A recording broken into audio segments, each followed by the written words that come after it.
New Year's Eve in Koreatown, Los Angeles. The upscale Korean restaurant called Moonlight Pavilion was closing, its last customers finally gone, leaving behind the ghost of celebration. Amaya Jones was wiping down tables and counting the hours until she could collapse into bed before her morning shift at the coffee shop started at 6. 28 years old and exhausted down to her bones. This was her third job: waitress at Moonlight Pavilion, barista at Sunrise Grounds, weekend receptionist at a law firm that paid just enough to justify the commute. She moved through the elegant space like a shadow, the way she'd learned to move through all spaces of wealth, invisible, overlooked, safe in her insignificance. The shift in air that meant she was no longer alone in the dining room. Amaya had developed instincts working in places like this. She knew when customers were about to complain before they opened their mouths. She knew how to read the room, rid people, stay invisible until invisibility stopped being useful. But she hadn't heard anyone approach, and that sent warning signals down her spine.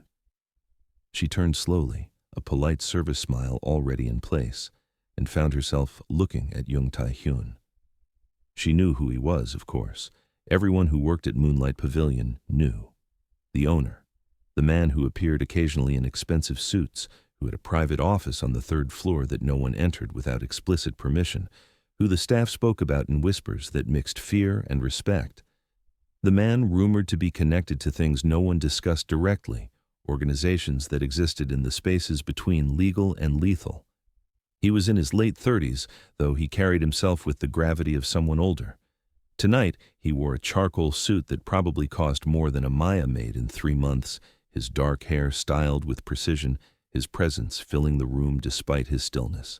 Handsome in a way that felt dangerous, sharp cheekbones, intense eyes, a mouth that looked like it had forgotten how to smile.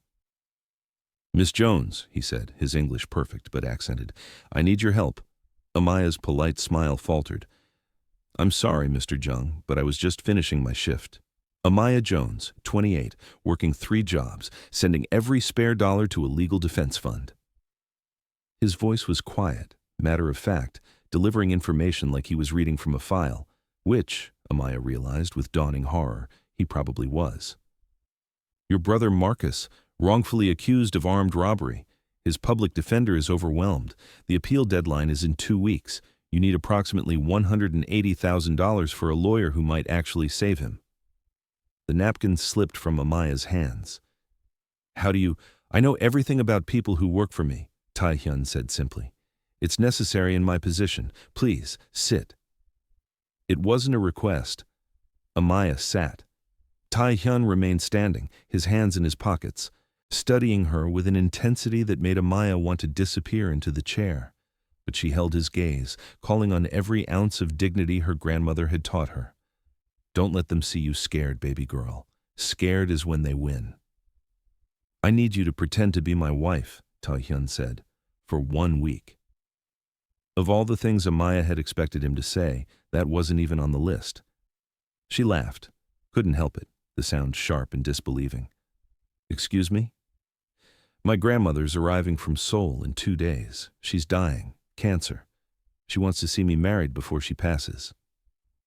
He paused, something flickering across his expression too quickly for Amaya to read. "My family is traditional. They expect me to marry within our community, someone Korean, someone who understands our world.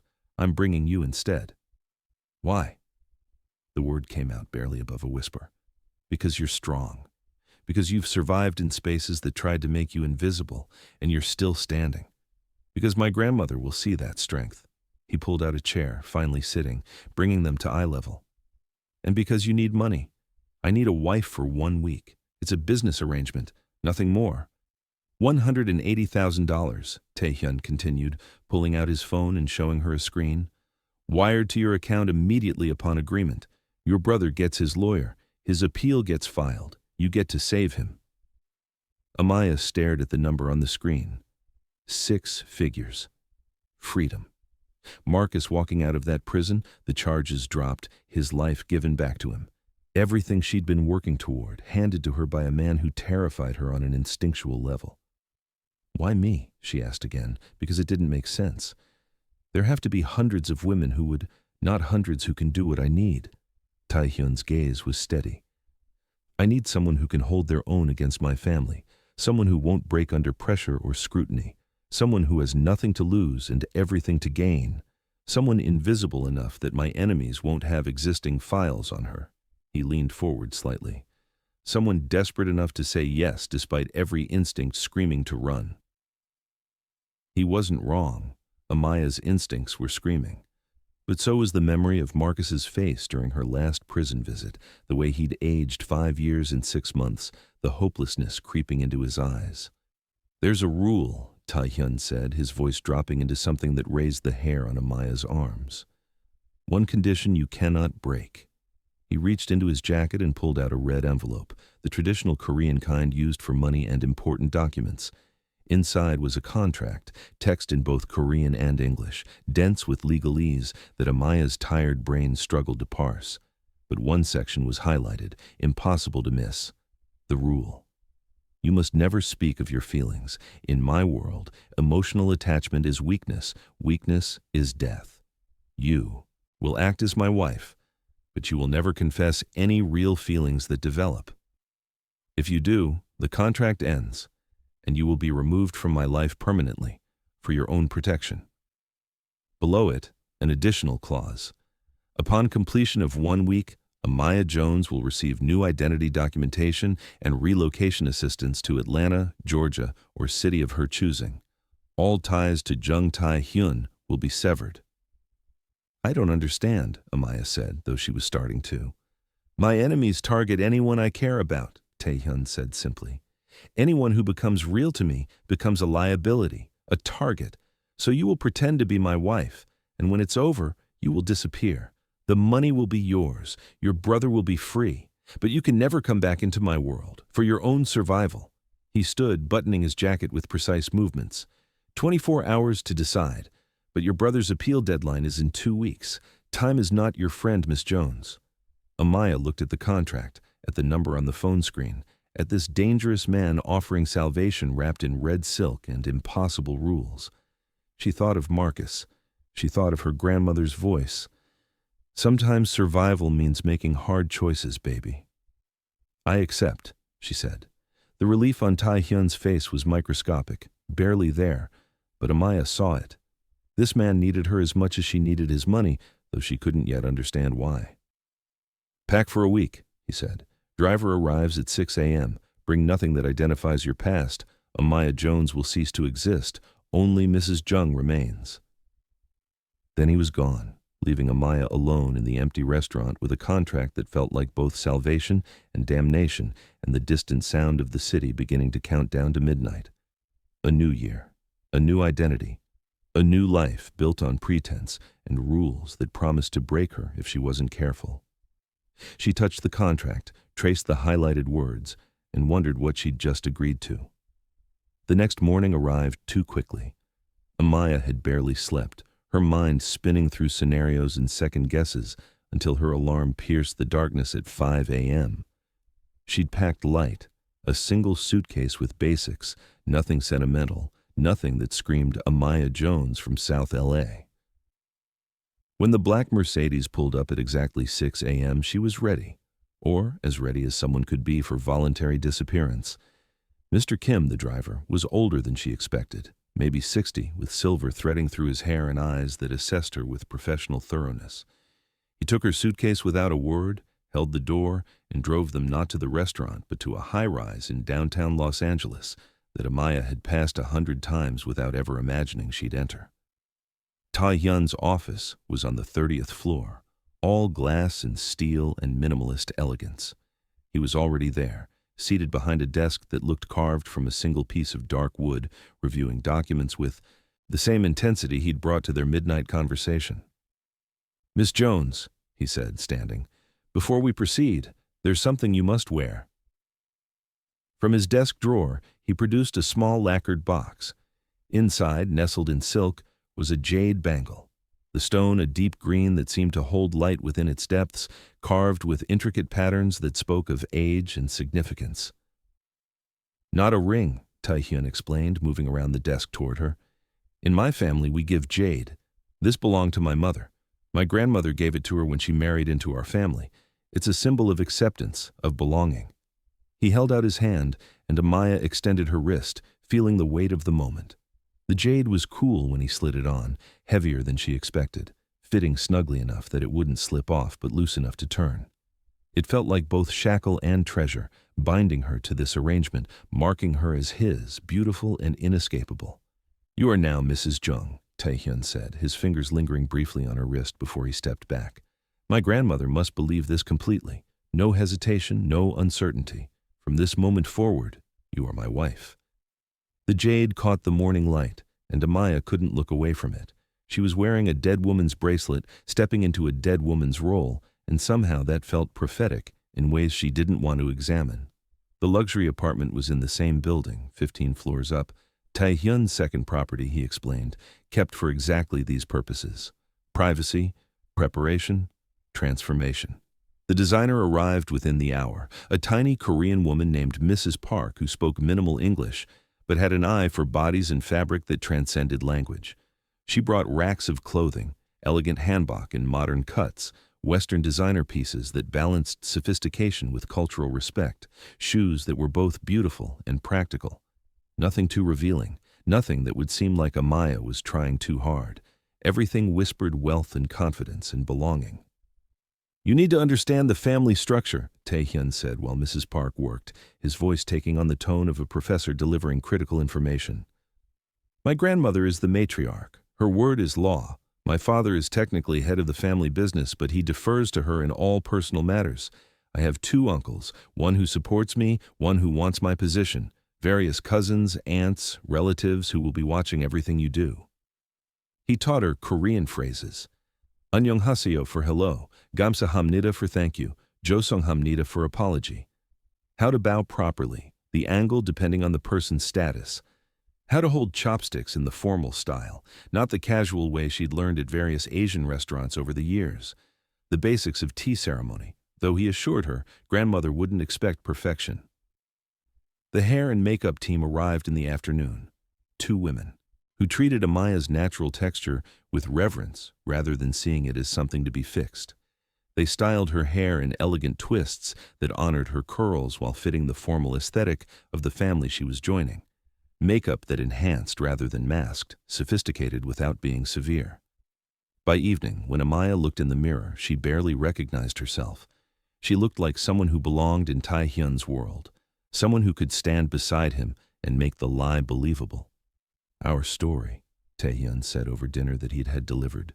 "Korean food," testing her chopstick skills, she realized. "We met at a charity gala 6 months ago. You were the event coordinator.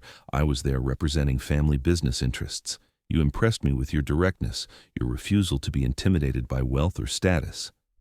"Was I coordinating a real event?" Amaya asked, managing the banchan side dishes with reasonable competence. "Yes, the Korean Cultural Center fundraiser last spring. You could have been there in that capacity. The coordinator they actually hired was a woman named Jennifer Kim. Blonde, generic, forgettable. You're much more memorable." "So we had a whirlwind romance." "Precisely. I pursued you. You were resistant at first, smart woman, strange man with unclear business interests. But I was persistent. We kept our relationship private because of my family's expectations. The wedding was small, just us and 2 witnesses, because you didn't want the spectacle, and I respected that." "Why will your grandmother believe this?" Amaya set down her chopsticks, meeting his eyes.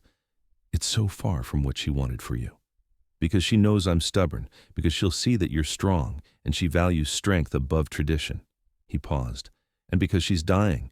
She wants to believe I've found someone before she goes. Hope makes people accept what they might otherwise question." The flight to Seoul left from a private terminal at LAX, a world Amaya had never known existed. No TSA lines, no crowds, just a sleek lounge in a plane that felt more like a luxury apartment than transportation. Mr. Kim had driven them, and as he loaded luggage, Taehyun pulled Amaya aside. "Mr. Kim has been with my family since I was a child. He drove my mother. He's absolutely loyal, but he's also observant. He'll be watching to see if we're convincing." On the plane, Taehyun was distant, working on his laptop, reviewing documents, his body language closed off. They could have been strangers sharing space rather than newlyweds on their way to meet family. But when the flight attendant came through for meal service, Tae-hyun ordered for both of them without asking Amaya's preference.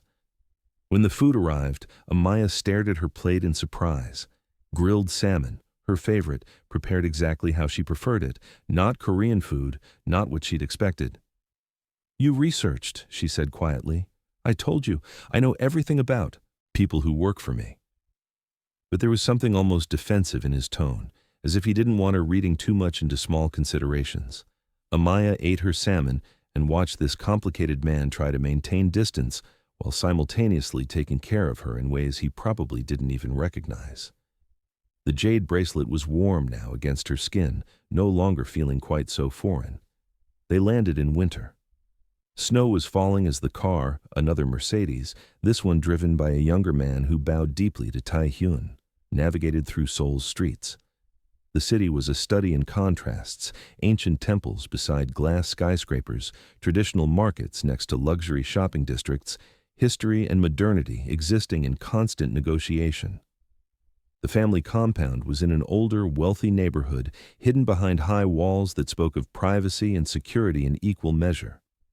Traditional Hanok architecture, all curved rooflines and wooden beams arranged around courtyards that would be beautiful in spring. Now, covered in snow, they looked like something from a fairy tale, the dangerous kind, where people got lost in forests and made deals with wolves. Grandmother was waiting in the main receiving room, tiny and ancient and absolutely formidable. She wore a deep purple hanbok, her white hair pulled back in a perfect bun, her face a map of years that had been survived rather than simply lived. When her eyes landed on Amaya, they were steel, sharp, assessing, missing nothing. Tae-hyun spoke in Korean, introducing them. Amaya bowed, the angle precise as she'd been taught, and waited. The silence stretched. Grandmother circled Amaya slowly, studying her from every angle, her hair, her clothes, the jade bracelet on her wrist. She said something in Korean that sounded like a question. "She's asking if you're afraid," Tae-hyun translated. Amaya met the old woman's eyes. "Tell her I'm terrified, but I'm here anyway," Tae-hyun translated. Grandmother's expression didn't change, but something flickered in those steel eyes. Recognition, maybe. Respect. Finally, she spoke again, longer this time. Tae-hyun's posture relaxed microscopically. "She says you have survived storms. She can see it in your spine." He paused. "She says you might be strong enough for this family after all." It wasn't acceptance, but it was a beginning. And as grandmother turned away, dismissing them with a gesture, Amaya felt the jade bracelet against her wrist like a promise and a warning. "You're in this now. There's no going back." The room wasn't meant to be a punishment, though it felt like one. Grandmother had arranged it deliberately. "A test," Tae-hyun explained tersely as they stood in the doorway of what would be their shared quarters for the next month. One room in the sprawling family compound, traditional in every sense that mattered. Amaya's eyes swept across the space. No bed, no couch, no furniture to create natural boundaries between two people who were supposed to be married but remained strangers bound by necessity. Just Korean sleeping mats, Tae-hyun called them, rolled and stacked against the wall, waiting to be spread across the floor each night. The Ondal heating system radiated warmth from beneath the polished wood, a comfort that felt almost mocking given the discomfort of everything else. "We'll need a dividing screen," Tae-hyun said, his voice clinical, already problem-solving. "I'll have one brought up. You take the eastern side, near the window. I'll take the west." Amaya nodded, grateful for his pragmatism even as embarrassment heated her cheeks. They negotiated the space like diplomats carving up territory. His side, her side, a demilitarized zone between them. But that first night, changing into sleep clothes with only a hastily erected silk screen between them, every rustle of fabric felt thunderous. She was hyper-aware of his presence just meters away, of the shadows his movements cast against the screen's delicate surface, of the way he cleared his throat softly before asking if she needed anything. She didn't. Except perhaps a manual for how to share intimate space with a beautiful stranger whose last name she now carried. The formal dining room was a battlefield disguised as hospitality. Low tables arranged in a square, cushions for seating, and more relatives than Amaya had prepared herself to face. She recognized Taehyun's father immediately, the same severe bone structure, the same economy of expression, though where Taehyun carried intensity, his father projected cold disappointment. Uncle Jung Min-ho sat to the father's right, watching Taehyun with naked ambition barely concealed behind polite smiles. Amaya had been briefed. Min-ho wanted Taehyun's position, had always believed himself the rightful heir to lead their faction of the organization. Her presence, this marriage, had complicated his ascension.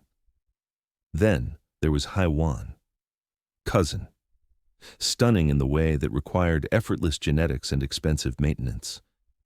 She positioned herself directly across from Taehyun, her gaze sliding over Amaya with the kind of assessment women give to intruders in spaces they've marked as their own. Everyone in the room seemed to know what Amaya was just learning. Haiwan had expected to marry Taehyun, had been groomed for the role of wife to the heir. The microaggression started before the first course arrived.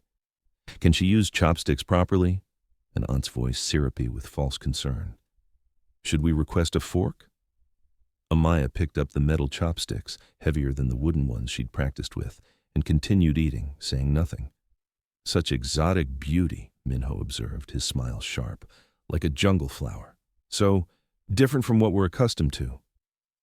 Taehyun's jaw tightened, but he remained silent until the questions turned to Amaya's people's culture, as if an entire continent could be summarized in table conversation, as if her blackness was a curiosity to be examined, rather than simply one part of who she was.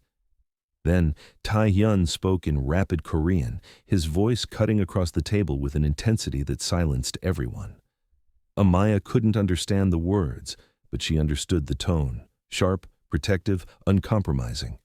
She watched the family's reactions, Minho's smirk fading, Haiwan's delicate features hardening, the ants suddenly focused on their food. Under the table, Taehyun's hand found hers, warm, steady, a silent alliance formed in that touch, his thumb brushing once across her knuckles before his hand withdrew. But the message had been sent both to her and to everyone watching. She was not alone in this room full of beautiful hostility. The sound woke her just past 3 a.m. At first, Amaya thought she'd imagined it, a low, wounded noise from the other side of the screen. Then it came again, and she recognized it as the sound of someone trapped in nightmare's grip. Yama, Jabal, Taehyun's voice, raw with a pain that made Amaya's chest constrict. Mother, please. She lay frozen on her mat, aware she was hearing something she wasn't meant to hear, witnessing vulnerability from a man who showed the world nothing but controlled strength. The sound of his crying cut through the darkness, not loud, but devastating in its brokenness. Instinct overrode the rules they'd established. Amaya rose, crossed to his side of the screen, and knelt beside his mat. In sleep, his face was younger, the harsh lines softened, his expression twisted with grief. She touched his shoulder gently, whispered his name until his eyes opened, disoriented, haunted, then focusing on her with something like mortification. You were dreaming, she said softly. He said nothing, but didn't pull away when she took his hand. She stayed there, kneeling beside him in the darkness, until his breathing steadied and his eyes drifted closed again. Only then did she return to her side of the room. In the morning, he didn't acknowledge what had happened. But when she emerged from changing, there was a cup of tea waiting, the jasmine blend she preferred, prepared exactly as she liked it. Grandmother's invitation to help with kimjang, the traditional kimchi making, was not optional. Amaya found herself in the large kitchen alongside Haiwan, 2 aunts and several other women whose names she was still learning, all gathered around mountains of napa cabbage and containers of vivid red pepper paste. Her hands began to burn within minutes, the pepper's heat seeping into small cuts she hadn't noticed getting. But the other women worked without complaint, and Amaya refused to be the first to falter. She kept working, mixing and packing, even as her palms felt like they were on fire. American softness? Grandmother observed, watching Amaya's reddened hands. Amaya met her eyes. No, ma'am. I know about preserving things for survival. My grandmother canned everything. During lean times, tomatoes, beans, okra, whatever we could grow. Different continent, same wisdom. For the first time since Amaya had arrived, grandmother smiled, not broadly, but genuinely. "Survival women recognize each other," she said, and handed Amaya a pair of gloves she'd been withholding. Amaya hadn't expected gifts. Their arrangement was business, a transaction for mutual survival. But when Tai-hyun handed her the wrapped package, his expression carefully neutral, she felt something shift between them.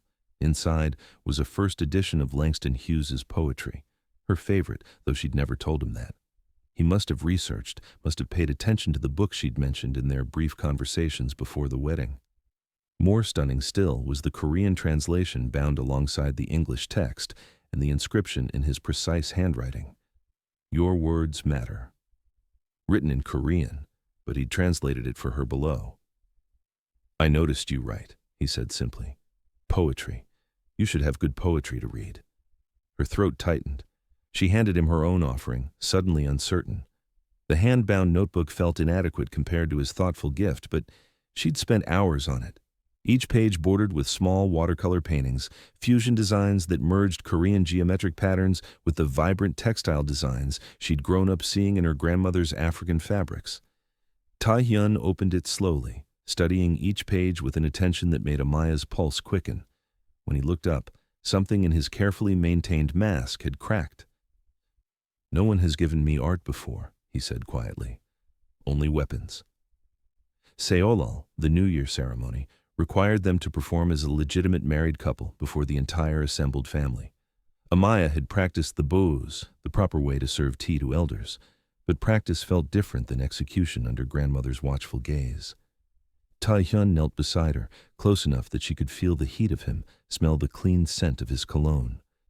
As each elder approached, he whispered translations in her ear, their names, their relation, what blessing they were offering. His breath against her ear sent involuntary shivers down her spine. When they bowed together, their movements synchronized perfectly, a unity even the hostile family members noticed. His hand steadied her elbow when she rose. Her hand brushed his shoulder in a gesture that looked affectionate, but was pure nervous accident. Yet somehow, together, they looked like what they were supposed to be. The proximity was intoxicating in ways Amaya hadn't anticipated. Every whisper, every steadying touch, every moment of their bodies moving in unison felt like a conversation in a language she was just beginning to understand. Uncle Minho found her alone in the garden, seemingly by chance, though Amaya suspected otherwise. His English was excellent, his smile pleasant as he approached, but his words carried threats wrapped in silk. "You're temporary, a means to an end. I hope you understand your place in all of this." Before Amaya could respond, Tai-hyun appeared from the covered walkway. He switched to English, deliberately, Amaya realized, so she would understand everything he said. "She is my place," Tai-hyun said, his voice quiet but lethal. "Touch her, speak to her again like that. You'll remember exactly why I lead and you follow." His physical stance shifted as he moved between Amaya and his uncle, protective, possessive, radiating a danger that made even Minho step back. This was the man people feared, the heir to an organization built on power and violence, and he was using that power to shield her. Amaya's reaction confused her. Fear, yes, but also a forbidden heat, an arousal that felt wrong given the circumstances, but undeniable given the intensity of his protection. She watched Tai-hyun until Minho retreated, then met his eyes when he turned to her. "You didn't have to," she started. "Yes," he interrupted. "I did." And somehow, in that garden with winter light filtering through bare branches, their arrangement stopped feeling quite so temporary. Tai-hyun appeared in their shared room early on a Saturday morning, dressed in clothes Amaya had never seen him wear. Faded jeans, a simple black sweater, a wool coat that looked lived in rather than expensive. His hair wasn't styled with its usual precision, falling slightly across his forehead in a way that made him look younger, almost approachable. "Get dressed," he said. "Something warm. We're leaving." "Leaving?" Amaya sat up on her mat, confused. "Where? No guards, no family, just us." Something flickered in his expression that might have been anticipation. "Trust me." 20 minutes later, they slipped out a side entrance of the compound, no security detail trailing behind them. The traditional market was a 15-minute walk through winding streets, and with each step away from the compound, Amaya watched Tai-hyun transform. His shoulders relaxed, the severe line of his jaw softened. When a vendor called out a greeting, he responded with easy familiarity, almost playful in his banter. This was a different man than the one who sat rigid through family dinners or conducted business with cold precision. This was who he might have been in another life, one not built on violence and obligation. "You come here often?" Amaya asked as they wove between stalls selling everything from dried fish to handmade pottery. "When I can escape." He guided her toward a vendor selling hatyak, the sweet pancakes already filling the air with the scent of cinnamon and brown sugar. "My mother used to bring me here as a child. Before everything changed." He ordered two, handed one to Amaya still steaming hot. She bit into it eagerly, then yelped as the molten filling burned her tongue. Tae-hyun laughed, the sound so unexpected and genuine that Amaya found herself staring at him even as her mouth throbbed. "You have to wait," he said, still grinning. "Impatient. You could have warned me. More fun this way." They continued through the market, Tai-hyun pointing out vendors he'd known since childhood, sharing stories Amaya suspected he rarely told anyone. She bought a scarf from an elderly woman who complimented them as a handsome couple, and neither of them corrected her. It felt too good to pretend, just for a morning, that they were exactly what they appeared to be, two people falling in love, uncomplicated by contracts and danger. The snow started as they reached the market's edge, small flakes at first, then heavier, coating the world in white silence.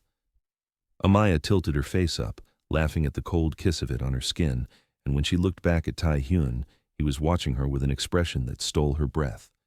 He reached out, brushed snowflakes from her hair with careful fingers. His hand lingered against her cheek, thumb tracing the curve of her jaw.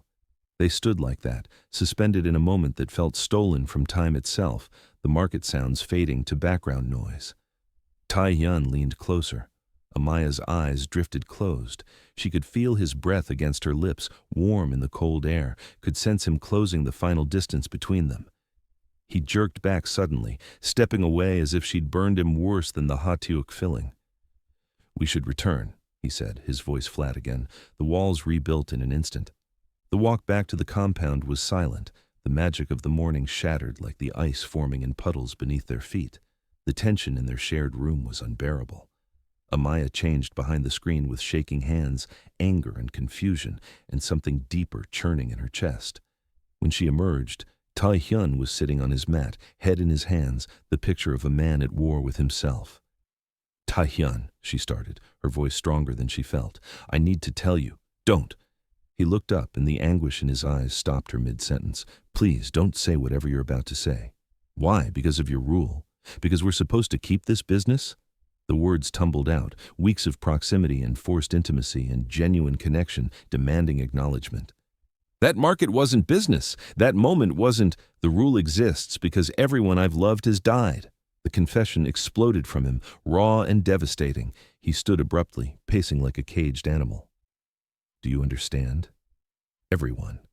Amaya waited, her heart hammering. "There was someone," Tai-hyun continued, his voice dropping to something hollow. "Before you, Min-ji. We were together for 2 years. I was careful, so careful, never took her to family events, kept her separate from this world. I thought I could protect her." He laughed bitterly. "They found her anyway, the Hwang faction. They sent me her finger with a note. Love makes you weak." Amaya's hand flew to her mouth, horror and heartbreak colliding. "I brought you into this as business," Tai-hyun said, finally meeting her eyes. "A transaction, a shield against grandmother's pressure, and a way to secure your brother's safety. But if it becomes real, if you become someone I actually care about, you become a target. Don't you see? The rule isn't cruelty. It's the only way I can keep you alive." He crossed to his side of the screen, effectively ending the conversation, leaving Amaya standing in the lamplight with tears streaming down her face. Because she understood now. His coldness was love in its most twisted form. Distance was the only protection he knew how to offer. The summons came the next morning. Grandmother wanted tea, and she wanted it with Amaya alone. The old woman's private sitting room was smaller than Amaya expected, filled with photographs and objects that suggested a life more complex than the stern matriarch she presented to the family. Grandmother poured the tea herself, her movements slow but steady, then fixed Amaya with those sharp, knowing eyes. "You love him," she said in broken English, the words clearly practiced but sincere. Amaya's denial died on her lips. What was the point?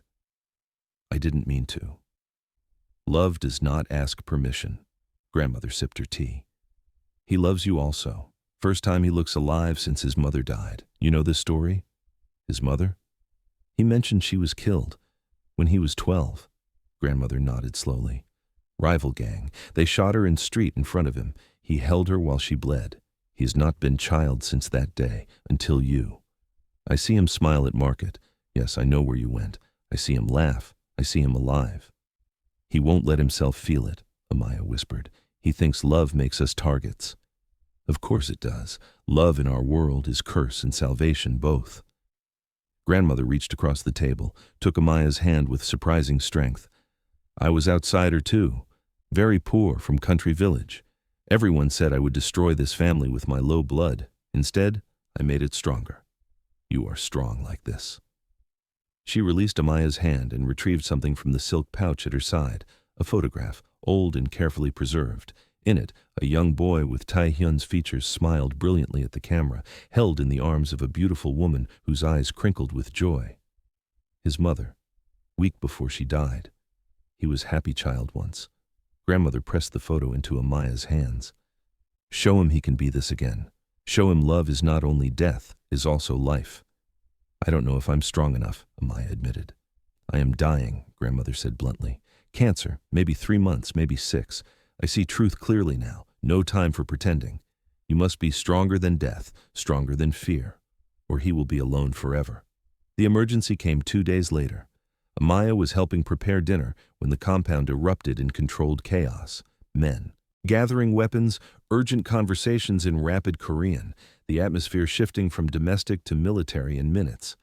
Tae-hyun appeared in their room while she was changing, his face set in the cold mask she'd learned to read as extreme danger. "I have to leave. Hwang faction is threatening our territory on the east side. If we don't respond immediately," he stopped, ran a hand through his hair in rare agitation.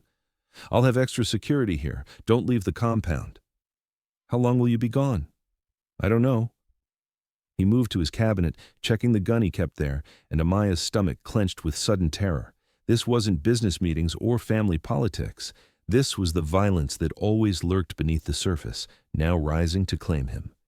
He turned to leave, and Amaya caught his arm without thinking. "Tae-hyun!" He looked down at her hand on his sleeve, then up at her face, and something in him cracked. He cupped her face in both hands, his touch gentle despite the tension radiating through him. "Gidario," he whispered in Korean, his forehead briefly touching hers. Then he was gone, leaving Amaya standing alone, her face still warm from his touch. She didn't know the word, but she felt its meaning in her bones. "Wait for me." The attack came at midnight. Amaya woke to gunfire and screaming, the compound's peace shattered by violence that had been waiting for exactly this moment. Tae-hyun gone, security divided, the family vulnerable. She rolled from her mat instinctively, her brother's training kicking in before conscious thought. When things go bad, move low, move fast, find cover. She grabbed the photograph grandmother had given her, shoving it in her pocket as boots thundered down the hallway outside their room. The door burst open, 3 men, faces covered, guns drawn. "There! The black whore! Kill her! Send the message!" The first one came at her confidently, expecting easy prey. Amaya waited until he was close, then struck. Palm strike to the nose, knee to the groin, movements her brother had drilled into her for hours in their garage back home. The man went down hard. The second one was smarter, keeping his distance, raising his gun. Before he could fire, Mr. Kim crashed through the doorway, tackling him. The older driver fought with desperate strength, but he was outnumbered. Amaya saw the blade flash, saw blood bloom across Mr. Kim's shoulder. "Run!" he shouted at her in English. "Hiding place, go!" Amaya ran, through corridors she'd memorized during sleepless nights, down the stairs grandmother had shown her just days ago, to the old smuggling room built during occupation times. She squeezed through the narrow entrance, pulled the concealed panel shut, and huddled in the darkness with her heart trying to beat out of her chest. She pulled out the photograph, this image of a smiling boy and his mother, and prayed to any god listening. Let him come home. Let him be alive. Let me tell him I love him. The sound of her name tore through the compound like anguish made audible. Amaya! Taehyun's voice, raw with terror, calling for her through the chaos. She heard crashes, shouts, the sounds of a man tearing apart a building to find what he'd lost. I'm here, she called out, pushing against the panel. I'm here! The panel ripped open with such force it nearly came off its hinges. Taehyun stood there, blood on his clothes. Not his, she'd learn later, his face a mask of devastation and relief. He pulled her out of the hiding place and into a crushing embrace, his whole body shaking. I thought I lost you, he said into her hair, switching between Korean and English. I thought, they told me the compound was attacked. You were the target, I thought. I'm alive, Amaya said, holding him just as tightly. I'm here. I'm alive. He pulled back just enough to scan her frantically, checking for injuries, his hands running over her arms, her face, as if he couldn't quite believe she was whole. And in that moment, with adrenaline and terror and relief stripping away every defense, Amaya broke the rule. I love you, she said clearly. I don't care about the contract. I don't care about the danger. I love you, Taehyun. His face contorted with anguish. You can't. Don't you understand? You've killed yourself. By loving me, you've put a target on your back that will never go away. They'll always come for you now. Always. Then we die together. Amaya gripped his jacket, refusing to let him retreat behind his walls. I'm not leaving. I'm not pretending anymore. I'm not living by your rule when I've already broken it. I love you, and you love me, and we're going to survive this together or not at all. Amaya. Say it, she demanded. Say what you feel. For once, just say it. Taehyun looked at her, this fierce American woman who'd fought off attackers and hidden in walls and emerged demanding honesty, and something in him finally surrendered. I love you, he said, the words breaking free like a confession and a curse and a prayer all at once. God help us both, but I love you. Then he kissed her, and the world fell away. The danger, the blood, the fear, leaving only this. Two people choosing love in a world built on violence, knowing it might destroy them, choosing it anyway. The week ended on a Wednesday morning. Amaya woke to find Taehyun already dressed in a formal suit, sitting at the low table in their room with documents spread before him. His face was the mask she'd seen that first day at the airport, cold, impenetrable, the man who loved her completely erased. It's done, he said without preamble. You're going to Atlanta. Amaya sat up slowly, her heart plummeting. Taehyun, the contract is terminated. You confessed love, which violates the terms we agreed upon. His voice was clinical, reading from some invisible script. Your brother's legal fees have been paid in full. The lawyer I hired is excellent. Marcus will be released within the month. Your payment has been transferred to the account you provided, plus a substantial bonus for complications during your stay. Complications. The word tasted like ash. Is that what we're calling it? He didn't flinch. A new identity has been prepared if you want it, though it's not necessary. The Huang faction has been dealt with. You're no longer a strategic target. But I'm still a liability. Amaya stood, anger rising to combat the devastation threatening to swallow her. That's what you mean, isn't it? I'm the weakness you can't afford. For just a moment, something cracked in his expression, raw pain breaking through, but he rebuilt the wall immediately. Your flight leaves tomorrow morning. Mr. Kim will take you to the airport. You're not even going to... Her voice broke. She tried again. After everything, you won't even... No. Single word, final as a bullet. It's cleaner this way. The door to their room opened, and grandmother appeared, leaning heavily on her cane. She looked smaller than Amaya remembered, as if the cancer was consuming her from within. You cannot do this, grandmother said in Korean, her voice sharp despite her frailty. Taehyun responded in rapid Korean, but Amaya caught her own name, caught the desperate edge beneath his cold exterior. She is not Minji. Grandmother switched to English, her eyes blazing. She is not weak girl who needs hiding. She survived attack. She fought. She is strong. And she will stay strong in Atlanta, Taehyun said, standing. This is for her survival, Halmoni. This is the only way. He walked out, leaving Amaya and grandmother in the wreckage of what might have been. I'm sorry, Amaya whispered. Don't apologize to me, child. Grandmother reached out, squeezed her hand with surprising strength. Save that for yourself. You will need it in the empty days coming. The private terminal was exactly as Amaya remembered, sleek, impersonal, designed for people passing through rather than lingering. Mr. Kim carried her single suitcase, his shoulder still bandaged from the attack, his expression carefully neutral.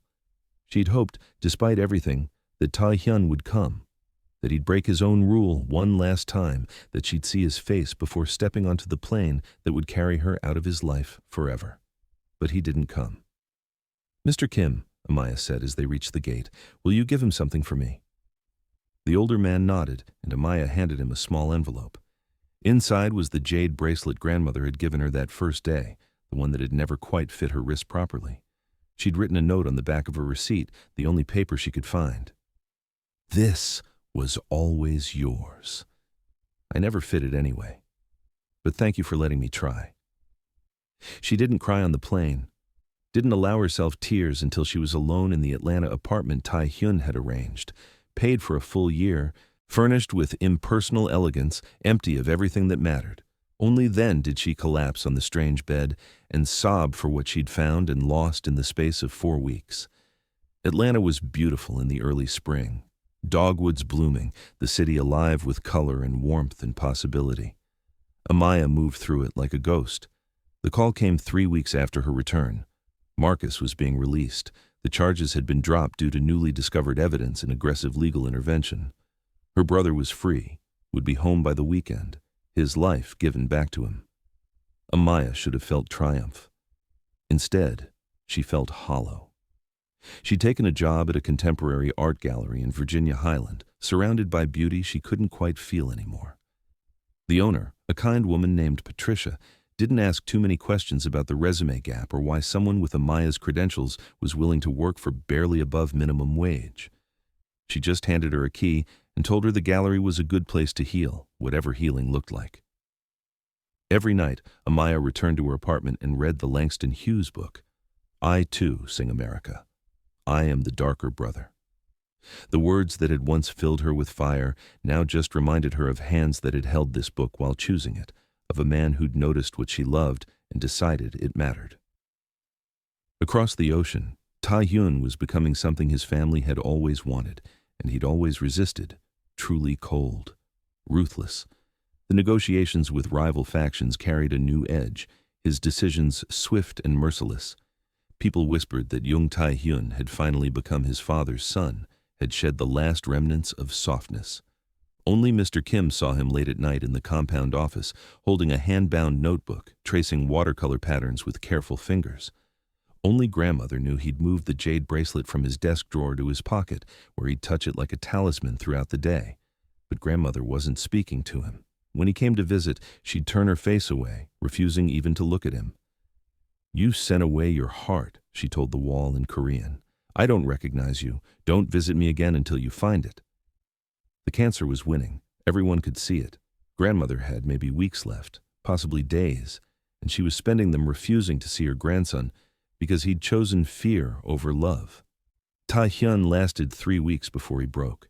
He appeared at her door late one night, still in his business suit, and knelt beside her bed like he'd done as a child after his mother died. Halmoni, please, he said in Korean. I did what you taught me. I protected her. She's alive because I sent her away.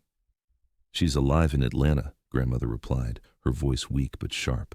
The Huang faction is destroyed. Your enemies know you've annulled the marriage. She is no safer there than she would be here, and you are no safer without her. You've gained nothing but loneliness. I can't, his voice cracked. I can't watch another person I love die because of me. So you choose to die inside instead? To become the monster your father wanted? Grandmother turned finally, looked at him with eyes that saw everything. You think your mother would want this? You think she died so you could spend your life afraid? Hyun said nothing, but his hands were shaking. The notebook she made you, grandmother continued. You keep it, the bracelet. You torture yourself with these things. Either throw them away or go get her. But stop this half-life. It dishonors her sacrifice, your mother's memory, and my last days on this earth. Grandmother collapsed 4 days later. The doctors gave her 72 hours, maybe less. The family gathered like vultures, already positioning for the power vacuum her death would create. Only Hyun sat beside her bed, holding her papery hand, watching the monitors track her declining vitals. She woke in the early morning hours, her eyes finding him immediately. Go get her, grandmother whispered in English, using her last strength for clarity. Or die alone. Choose. Halmoni, I can't. You can. You're afraid. I understand afraid. She squeezed his hand weakly. But fear is not protection. Fear is just slow death. You watch your grandfather die slowly every day after I'm gone, or you choose to live. She reached up, touched his face with trembling fingers. Go, before I die. Let me see you choose life. After she drifted back to sleep, Hyun sat in the darkness of her room and pulled out the jade bracelet. Such a small thing. Delicate, valuable, meant for wrists more slender than Amaya's. She'd tried to wear it, had tried to fit into his world even when it didn't quite accommodate her, and he'd sent her away anyway. He thought about the month since she'd left. The compound felt wrong without her presence. His room felt cavernous. He'd become exactly what he'd always feared, his father, cold, strategic, alone. And Amaya was alive in Atlanta, yes, but was she safe? Really? Or had he just traded one danger for another, for the danger of her being unprotected, out of his reach, vulnerable in ways he couldn't anticipate or prevent? The rule had been simple. Don't fall in love. Keep her safe through distance and detachment. But the rule had failed the moment he'd laughed at that market, brushed snow from her hair, held her after nightmares. The rule had failed because love didn't follow rules, and Amaya had never been someone who could be kept safe through absence. She'd fought attackers in his compound. She'd survived his family's cruelty. She'd loved him despite every reason not to. And he'd rewarded that strength by treating her like she was fragile, by making the same mistake he'd made with Minji, assuming that distance equaled protection. But Amaya wasn't Minji. Grandmother was right about that. Amaya was fire and steel wrapped in brown skin and determination. She didn't need to be hidden away. She needed to be beside him, where they could face threats together instead of apart. Hyun looked at his grandmother, at this woman who'd been an outsider too, who'd survived decades in a world that had tried to break her, who'd outlived her husband and most of her enemies through sheer stubborn strength. Love in our world is curse and salvation, she'd told Amaya. You must be stronger than death. He'd been trying to be stronger than death by running from it. But maybe being stronger than death meant facing it together, meant choosing love despite the danger, not hiding from love because of it. Hyun stood, kissed his grandmother's forehead, and made his choice. If death comes, he whispered in Korean, we face it together. He pulled out his phone, hands steady for the first time in a month, and dialed Mr. Kim. Prepare the jet, he said. We're going to Atlanta. Then he opened the notebook Amaya had made, studied the watercolors that merged his world with hers, and began to plan. Not for protection through distance, but for survival through unity. Not for safety through separation, but for strength in standing together. He had sent away his heart once. He wouldn't make that mistake again. Grandmother died while he was en route to the airport, but her last words to the nurse were in English. Good boy. Finally, he chooses life. The jade bracelet stayed in Hyun's pocket as he boarded the plane, a reminder of what didn't fit and what did, of rules that failed and love that endured. He was going to Atlanta. He was going to find Amaya. And this time, when death came, because it always came in his world, they would face it side by side, the way it should have been from the beginning. The spring storm came suddenly, the way they often did in Atlanta. One moment clear skies, the next a deluge that sent people scattering for cover. Amaya had stayed late at the gallery, cataloging new acquisitions, losing herself in work the way she'd learned to lose herself in everything that wasn't thinking about him. Patricia had left hours ago with a wave and a reminder to lock up. The gallery was quiet, just Amaya and the art and the sound of rain beginning to hammer against the windows. She gathered her things slowly, reluctant to return to the empty apartment, to another night of Langston Hughes and memories that wouldn't fade. The rain was torrential when she stepped outside, her umbrella nearly useless against the wind. The street was empty, everyone sensible already inside, and she was debating whether to wait it out or make a run for her car when she saw him. Across the street, standing in the rain, no umbrella, no coat, just Tae-hyun in jeans and a soaked t-shirt, his dark hair plastered to his forehead, watching her like she was the only thing in the world that mattered. Amaya's umbrella slipped from nerveless fingers. It couldn't be him. She was hallucinating, conjuring him from loneliness and longing, because young Tae-hyun didn't fly to Atlanta. He didn't stand in the rain like some romantic movie cliché. He didn't leave his empire and his obligations and his carefully controlled world for anyone. But he was moving now, stepping off the curb, and she could see the reality of him, the way his chest rose and fell with breath, the tension in his shoulders, the expression on his face that was equal parts terror and determination. He was real. He was here. Traffic was minimal but steady, and Tae-hyun walked through it like it didn't exist, his eyes never leaving hers. A car honked, another swerved. He didn't stop, didn't even acknowledge them, just crossed the street toward her with the single-minded focus she remembered from that first dinner when he'd defended her against his family's cruelty. Amaya stood frozen on the sidewalk, rain soaking through her clothes, her heart hammering so hard she thought it might break through her ribs. "You're here," she said when he reached her, the words barely audible over the storm. "How are you here?" "I flew commercial," he said, and there was something almost sheepish in his tone. "Middle seat, terrible food. No guards, no Mr. Kim, just me and a carry-on bag." "Your grandmother." "She died." Pain flickered across his face. 2 days ago, her last words were about me being a good boy for finally choosing life. He laughed, but it was broken. "She died while I was on my way to the airport, because I waited too long. I'm always waiting too long." The rain was cold, but Tae-hyun was warm when he took her hands. His thumb brushed across her knuckles, that same gesture from their first dinner together, the silent alliance that had begun everything. "I was a coward," he said, his voice steady despite the tremor in his hands. "I hid behind rules because I'm terrified of losing you. I've lost everyone I've ever loved, my mother, Minji, now Halmoni. I thought if I could keep you at a distance, if I could convince myself it was just business, I could protect you from the danger of being close to me." "Tae-hyun, let me finish, please." He took a shaking breath. "But living without you is already death. This past month has been worse than anything the Hwang faction could have done to me. I became the man my father always wanted, cold, strategic, alone, and I hated him for it. I hated myself. Then he did something Amaya had never seen him do, something that in his world was surrender and sacrifice, and the ultimate declaration. Jung Tae-hyun, heir to a crime family, a man raised to never show weakness, dropped to his knees in the rain on an Atlanta sidewalk. "In my culture, elders don't kneel," he said, looking up at her through the rain. "Bosses don't kneel. Men in my position, we stand above, always.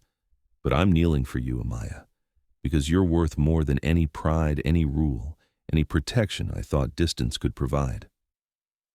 He reached into his pocket with shaking hands and pulled out the jade bracelet. The delicate thing caught what light remained despite the storm, beautiful and fragile, and somehow still whole despite everything that had tried to break it. "You left this behind. You said you never fit it." He held it up to her. "But you were wrong. You fit it perfectly. You fit my world, my life, my heart, all the parts I thought were too damaged or too dangerous for anyone to navigate. I was too blind to see it, too afraid to believe it." Amaya was crying now, tears mixing with rain, her whole body trembling. "Marry me," Tae-hyun said, "really this time. Not for show, not for family approval or business arrangements or to satisfy grandmother's tests. Marry me for us. Because I love you. Because I can't breathe properly without you. Because you make me want to be the man I was before the world taught me to be cold." He slid the bracelet onto her wrist, and this time it fit perfectly, as if it had been waiting all along for her to be ready to claim it.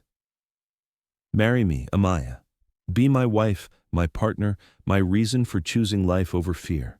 Help me be brave enough to deserve you. For a moment, Amaya just looked at him, this powerful man on his knees in the rain, offering her everything he was and everything he had, asking her to take the risk with him. Then she reached down and pulled him up with both hands, refusing to let him stay in that position of surrender. You knelt, she said, her voice fierce.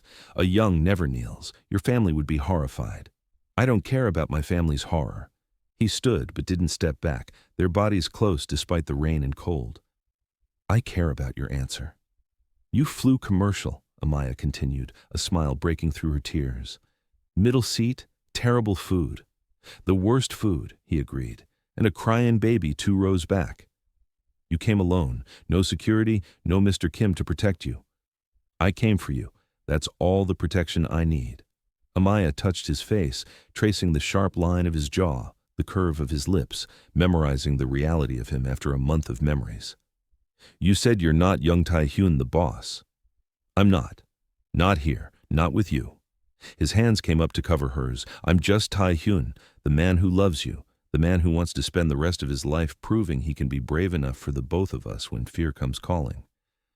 Then hear me, just Tae-hyun. She leaned in close, her lips almost brushing his. Yes, to all of it. Yes to marriage, yes to partnership, yes to facing death together instead of running from it separately. Yes to you, exactly as you are. Broken pieces, terrible fears, beautiful heart, and all. She kissed him then, fierce and claiming and forgiving, pouring a month of loneliness and longing into the connection.